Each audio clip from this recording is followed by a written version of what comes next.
जय श्री कृष्णा, जय श्री राम। आज मैंने भगवद गीता के अध्याय 13वां का अध्ययन किया, जिसमें श्री कृष्ण भगवान कहते हैं कि जो व्यक्ति संपूर्ण जीवों में, चाहे वह छोटा से छोटा, सूक्ष्म से सूक्ष्म जीव हो, चाहे वह बड़ा से बड़ा जीव क्यों ना हो, उन सभी में शुद्ध हृदय के साथ नित्य भगवान का स्मरण करता है, भगवान को स्मरण करते हुए उसका दर्शन करता है। सभी जीवों में, है ना, परमात्मा का निवास है। और जो यह तत्व को जानता है, जो इस चीज़ को जानता है, वह व्यक्ति अपने जीवन में सदा सुखी रहता है।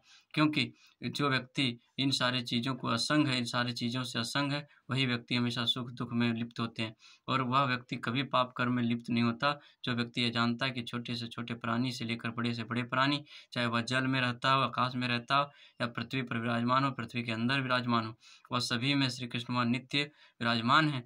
और जिस प्रकार से सूर्य संपूर्ण संसार को, है ना, प्रकाश से प्रकाशित करता है, उसी भांति आपके शरीर में जो आत्मा जो स्थापित है, वो आपके संपूर्ण शरीर को ऊर्जा प्रदान करती है। उससे आपको एक प्रकार की ऊर्जा मिलती है। कहता है क्या कि आपके पाप कर्मों का कारण क्या है? आपके चित्त हैं, आपके मन है, आपके मन बुद्धि के द्वारा ही आप पाप कर्मों में लिप्त होते हैं। कहता है आपके शरीर में जितने प्रकार की विकार होती है, आपको जितने सुख दुख का विकार की महसूस होती है, वह आत्मा इन सभी से परे है। उसे किसी प्रकार का कोई दुख महसूस नहीं होता। वही ये सब सभी चीज़ों से असंग है। आप सिर्फ अपने मन के द्वारा और अपनी बुद्धि के द्वारा ही यह सब चीज़ें महसूस करते हैं। कहता है जिस प्रकार संपूर्ण ब्रह्मांड को सूर्य प्रकाश से तेजोमय कर रहा है, उसी भांति आपकी आत्मा जो आपके शरीर में स्थापित है, वो आपके संपूर्ण शरीर को रोशनी देने का प्रदान, है ना, ऊर्जा देने का कार्य करती है, रोशनी देने का कार्य करती है। है ना, जिस प्रकार से आज तक कोई भी वैज्ञानिक यह सिद्ध नहीं कर पाया है कि जीवात्मा के अंदर, है ना, किस प्रकार से स्थापित है, किस प्रकार से कार्य करती है।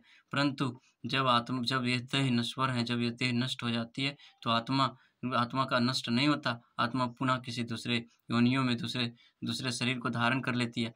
अब श्री कृष्ण भगवान आपके कर्मों के अनुसार आपको अलग योनियों की प्राप्ति कराते हैं, आपको अलग अलग जीवों की प्राप्ति कराते हैं। लेकिन जो पूर्ण रूप से भगवान की भक्ति में निष्ठ हैं, जो पूर्ण रूप से भगवान की भक्ति करते हैं, उसका नित्य स्मरण करते हैं, सत्य कर्मों में परिविष्ट हैं, जो इन प्राकृतिक माया बंधनों से नहीं बनता, वह सर्वथा अपने जीवन